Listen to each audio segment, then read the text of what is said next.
Dr. Grace Vuoto is the founder and executive director of the Edmund Burke Institute for American Renewal.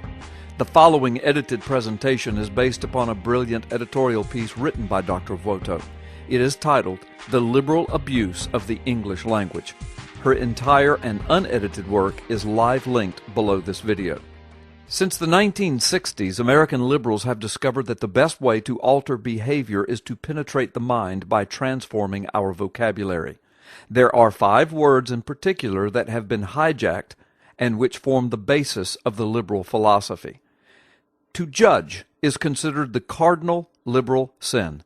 "Who are you to judge?" is the most often repeated phrase when a liberal assaults traditional morality. All the while, the very question is a form of judgment. Yet every individual makes judgments incessantly, from what to wear, eat, work, live, or marry. Judging is an inevitable function of the brain, whether one is liberal or conservative. What liberals are really doing is conflating judgment with condemnation. In short, the next time a liberal declares, "Who are you to judge?" an apt retort is that to judge is merely human, but we condemn the liberal values. The next most misused word is toleration.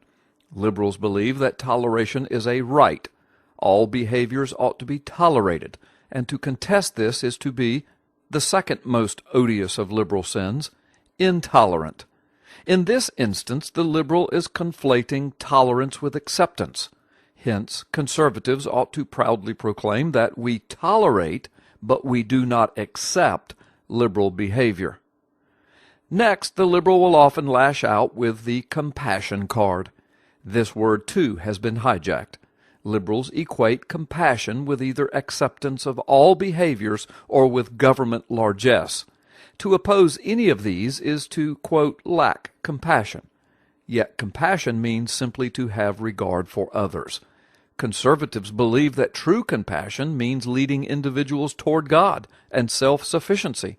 In essence, liberals are conflating compassion with either sexual permissiveness or government dependency.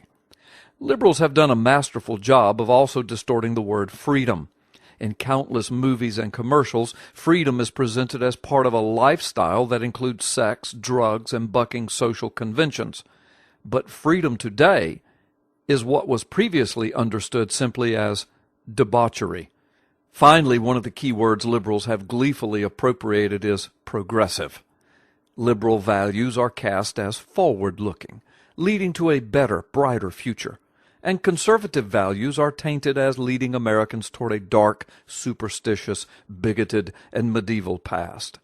In reality, progressivism is a philosophy that has already been tried and rejected numerous times down through the ages. In the ancient world, it was called Epicureanism, and in the 20th century, it is the promise of a social utopia based on government redistribution of wealth, or in other words, communism. Thus, progressives hearken to past models that invariably fail. Conservatives see the bright future of a world that embraces the highest form of philosophy on earth, faith in God, in tandem with the best political and economic system ever created, democracy and free markets. Once we recognize that the liberal revolution always begins with words, we are then armed to counter it. Notice that killing babies in the womb is called choice. Redistributing wealth is called equality. Natural fluctuations in the Earth's atmosphere is called climate change. Debauchery is sanitized as addiction. Propaganda or indoctrination is called sensitivity training. Thought and speech control is called political correctness. Illegal immigrants are undocumented workers, and corrupting the youth is called sex education. In short, liberalism itself is simply what used to be known as sin.